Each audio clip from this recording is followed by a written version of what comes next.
Hello, how's it going, everybody? I just wanted to share with you guys today my final update for the SRS Guardian. I want to show you guys things that you can go for to scale to the highest heights that you can go for. At current level of investment, I have done all of the hardest content in the game. I've done Ubers, I've done Wave 13 fully with a Gilded Scarab, everything ultimatum, can do basically every ultimatum modifier. I have done Wave 30 Simulacrum, I've done 100% Delirious, Double Beyond, 130% quant maps, everything, all deathless. I have never lost an AG. I have never lost a Spectre. I'll tell you guys how to solve all of that. This build has performed even better than I thought it would. It's outperformed even my expectations, primarily because the new Spectres are absolutely insane. And I'll talk about the Spectre. I've already made like 3 videos on the Spectre. So I want to keep this video as short as possible. I want to talk about the options that you can go for, how you can get up to over 80 million DPS. At my current investment, I'm actually at about 70 million. It would cost me quite a bit to hit that 86 million in the thumbnail, but that's because one gem, Awakened Multi-Strike, is so damn expensive. I'll show you guys what you can go for, how to set it up. We'll make this really short and sweet because I'm going to be moving on to finding a next build. There's so much cool tech that I want to work on, all the new gems and everything that I want to play around with that, yeah, I mean, honestly, this League starter's been so good that I probably spent more time on it than I should have. But it's been really, really awesome. And if you don't want to play any other build the entire league, you can literally do all the content in the game besides like very, very deep delving with this build very, very comfortably. It can scale, from 0 divines to 100 divines very comfortably. All right, so yeah, let's just get right into it. All right, first off, we got to mute the game if I'm going to be talking about it because the specters are going to be nonstop screaming and super, super loud. We'll go over the gear really, really quickly. The gems have not changed since the last video. And also, yeah, the most important thing is please understand the previous versions of the build. This is really intended to be a diary, an update to the previous changes. So if you don't know anything about what I'm talking about here, the previous videos will answer all of those questions. This is building upon the previous knowledge. This is not like the League Start guide, or it's not just a guide for here, take 100 divines and just throw it at the build and put it together like this. Although I guess you could. So in terms of items that have changed, first up is my wand. I bought the fractured minion damage base for 13 divines, or was that the shield? I think that's the shield. This base was 8 divines. I bought the minion fractured base for 8 divines, and then I did the fossil combination of, let me see if I have that written down somewhere, corroded, metallic, jagged, and shuddering. I believe it is a 1 out of 12 to hit +1/+1. So you get +1 spell and +1 minion. Obviously, the average price of that is going to be a few divines of fossils, but that is the best way to hit +1/+1. I also got very lucky, and I also hit the tier 3 increased attack and cast speed. If you normally wanted to do this, you would do prefixes can't be changed and either Veiled Chaos Orb and June, or Ashling rather, to get that 20% attack and cast speed. But we hit the tier 3 right off the bat. We hit it in 1 fossil. We got really, really lucky there. This was the wand. This is basically best in slot wand. The only way that would be better is if that was tier 1 attack speed. And tier 1 minion damage, but that would be a very expensive fracture. Next up is the shield. This is by far the best base to craft on. It's really, really hard to hit the increased damage and the increased minion skill gems. So you want to buy the fractured +1 level of minion skill gems. This was a 13 divine base that I purchased, and then I spammed Essences of Greed, and you'll see this was actually a tier 2 Essence of Greed, because you want to spam that until you hit, ideally, tier 1 or tier 2 increased minion damage. To hit tier 1, that's an eye level 84 requirement. I think you can go down to like a 72 or 73 for tier 2. So you don't have to be that high. So if you're happy with tier 2, you can just go for lower item level.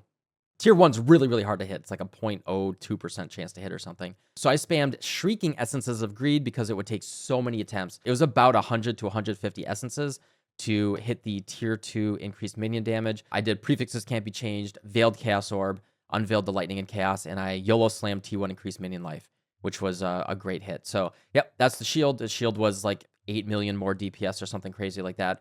Really, really good shield. Next up would be a Perfect Darkness Enthroned. This is actually very, very minimal difference. Tiny, tiny difference, actually, versus like a 90%. And you can actually check this really, really easily. If you go into POB right here, you can just change the number. Actually, my current POB has a 90%, 93%. So going from 93% to 100% actually only gives me 0.8% more damage. Just get like a 90%. You can get that for 40 chaos. You don't have to buy 100%. It's a tiny, tiny difference. Look at that. Click save right here. Less than 1 million damage when we're already at 86 million, right? Very tiny, tiny difference. Doesn't matter. That's the only item change since the last video. Oh, also Taste of Hate right here. I did get a perfect Taste of Hate. This was 1.8 divines when I bought it last night. The only thing we care about is the 15% fizz taken as. The fizz is extra, does not affect the minions, so you don't care about that roll. We are only using this for the defensive capabilities of the Taste of Hate right here. And I replaced my Jade Flask with that. In terms of the charms that I'm running, still 15% spell suppression. I'm doing a Guardians of the Champion here with a little bit more life regen, and the cannot be stunned while fortified. And that matters because when we get into the specters a little bit. And then this one is still the same one. Me and my allies with more elemental res, and the onslaught for me and my minions. In the last video, I might not have had this body armor. I actually don't remember. So this goes perfectly with the specters. I bought this item already crafted, actually. It was just like this, already 6-linked for 25 divines. Although I did change the implicits on it. We do want the haste and non-curse aura effect, but this is what allows me to have 5 specters now. So this is a fractured +1 specter body armor. This is a delve modifier. It can drop fractured like this from delve, but I believe people are also fracturing it themselves because it is so profitable to sell. And then the regular modifiers on there are still the same. We actually specifically don't want a life modifier on here on the prefixes. We are specifically using the life mastery here for 15% if there are no life modifiers on the body armor. Bought this for 25 divines. This allows me to run 5 specters. And the only thing that I changed from the previous video is I am now using the perfect naval officer. He has that gigantic wave that he attacks with. For us, it doesn't do any damage really. The reason we're using him is because of Fortify. Fortify, right? This allows us to be stun immune with the charm of the champion, which then allowed me to switch to Soul of Lunaris. I really like Lunaris here. I am doing pretty juiced maps, 8% physical damage reduction, 8% movement speed, avoiding projectiles. Avoiding projectiles that chain is really good if you're playing minions because they would chain off of the minions and hit you or vice versa. And then 6% reduced elemental damage is really nice as well. I don't have this put into PoB, but if we put up the numbers right here, 8 nearby enemies, as well as hit recently 5 times, as well as, hit with elemental damage recently, our defensive numbers actually get pretty high when we're in a map, in action, and we've taken a lot of hits. So we're actually even tankier than these numbers show. And then still Soul of Gruthkul, I think is basically best in slot here for when we're mapping. In the notes of the PoB, I have in the top end right here of where it says specters, these are the 5 that I'm running. The Spirit of Fortune gives a really strong Wrath Aura. Still really good with the, after the nerf, it's still the best in slot. Primal Thunderbird for the Grace and the Lightning exposure. Warlord for Vitality and Endurance charges. He is optional. I think you could drop him without giving up too much. Although in my current configuration, I am actually relying on those Endurance charges for my elemental resistances, funny enough. But I have close enough to 100% uptime that it's not a problem whatsoever. But res would be a little bit tighter. And actually, in this current configuration, I am using the Judgmental Spirit over the Primal Thunderbird. Let's fix that a little bit real quickly. So the Primal Thunderbird is good defense overall. It gives us all the additional evasion and grace. We're still pretty darn tanky. I think if you just want to min-max your damage, right, we can see how much damage the Spirit of Fortune gives us. It is, I have this all calculated in here. You can uncomment these out and fix it if you want to for whatever you prefer for your own build. But we go from 76 million DPS to 87 million. So we get 11 million DPS from the Judgmental Spirit. If you just want to min-max your damage and you're happy enough with your defenses, that is an option. And then pretty much last up is the gear that you would put on your Animate Guardian. What I have in the PoB right here, we have the Kingmaker. What this does is it gives you rarity. No, that's not why you're using it. So the Kingmaker, the advantage that you get with this guy is you get Culling Strike on all your minions. They do get crit multi, but we're not scaling crit. And you also get the fortification right here. So if you really wanted to, you could buy the Kingmaker instead of the Naval Officer for that fortification and that stun immunity. And that's actually probably what I would recommend. The Naval Officer is not that important for the build. I think you could just run a Kingmaker instead. This is 8 divines versus 4 to 5 divines, depending on the investment. You do technically get a lot more damage with the Culling Strike. And this also gives you a lot more damage by running a different Spectre than the Naval Officer. Or you could run both if you want 20 fortification for a lot more defense. So those are the options that you can go for there. What I have listed in this PoB is with the Kingmaker equipped. That is in the custom modifiers right here. I do not have a Kingmaker right now. It is currently 8 to 9 divines. I am very happy with how much damage I'm doing right now. Like I said, I'm going to be moving on to a different build, but that is best in slot if you want to be upgrading the build. And then last up, this is going to confuse a few people, so I want to be very clear about this. The gem setup right here shows your options. The very high damage number that you see here, this is with Awakened Multi-Strike, which is currently a 35 divine gem. That is not worth it to me right now. Again, like I said, I am very happy with my damage. The main thing is you want to not use Unleash when you're fighting big bosses. If you're going to be doing Uber specifically, you can drop Unleash temporarily. Even with 20% quality for the additional Spectre raise, I think it is still mandatory for mapping, anything where you're moving around, very highly mobile content. Unleash is absolutely necessary in my opinion. If you're not just sitting there manually hard casting nonstop, you will not have 20 spirits out, even with 20% quality. However, if you do have 20% quality when you're bossing, you can mostly just stand back and let your spirits attack. You don't have to dodge that often. You can drop Unleash for Ruthless, which will give you more damage. Now, for that, you would need a white socket on your body armor. That's actually very easy to get. Just get Varici in Research with Betrayal right here. Move him over to Betrayal, do Research encounters, and just get one white socket to replace Unleash with Ruthless support. And that'll give you significantly more damage, specifically when you're bossing. I do recommend keeping Unleash otherwise. So with my current setup right now, with Unleash, without Ruthless, with regular multi-strike, I am currently at 58.5 million DPS, which is plenty for doing everything that you need to do in the game. But if you really want to min-max it for fighting Ubers or anything like that, get a white socket, replace Unleash with Ruthless, and spend that big money. So that'll bring you to 77 million DPS.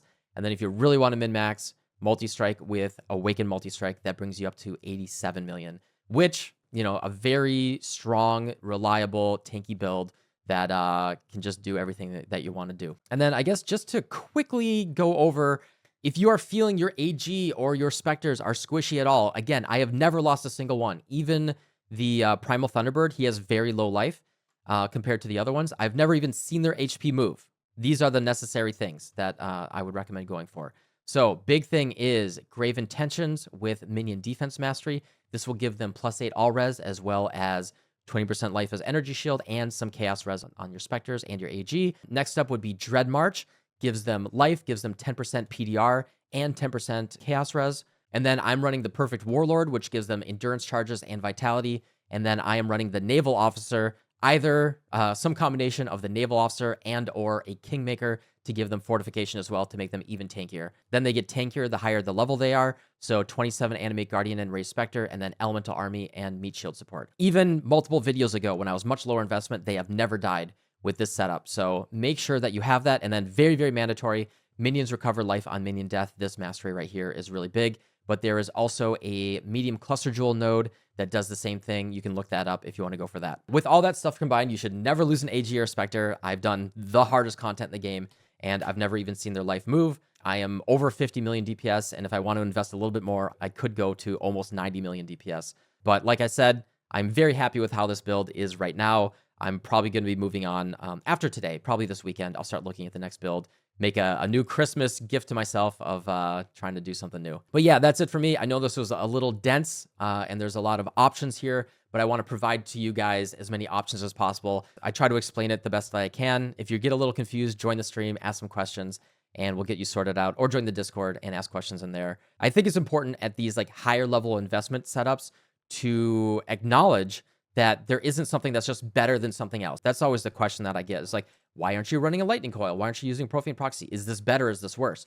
And there is no explicitly better. There's a world where if I had a +4 double corrupted lightning coil, that might get better, right? If we look at how much damage +4 minion level gets, 1, 2, 3, 4, that goes up to 95 million DPS if I had a double corrupted lightning coil. And that gives me insane PDR. Okay, well, I drop one Spectre. Okay, I could drop a defensive Spectre. It's all, some plus here, some minus there. There's a lot of stuff that you can do, that you can customize it based on your budget, your preferences for what you find you want to take the build against. What's scarier to you, physical damage or, spell suppression? What's the thing that you care about more? And these are trade-offs. At the end of the day, there is nothing that is just explicitly better. Everything is about a resource allocation. It's about the trade-off and balance for how you want to make your build. I know it's a little confusing, and I know it kind of stretches your brain a little bit sometimes. I'd rather not just oversimplify things. I'll do that in the Maxwell guide to simplify and just try to give you a streamlined option. But in these videos, in these updates, I want to just show you everything that I've been thinking about. I think that will expand your ability to understand builds in the game and just be better at the game in general. So yeah, thanks for watching, guys. Thanks for enjoying this build and following along with this whole journey. I definitely stuck with the build probably longer than I should have in terms of content creation and all that. But to my detriment, I would like to really stick with these things and show you guys that if you follow League Starter Mind, I will hold your hand as much as possible and provide to you as much resources as possible so you will have the best League Starter possible, the best League Start that you can have. And I hope that you guys have experienced that, and I hope you guys enjoyed. So thank you guys for all of the support and everything. It's been an interesting League Start, and I hope to see you guys on the stream, on the future builds and everything that we're doing this league. So thanks for hanging out, and I'll see you guys soon. Goodbye.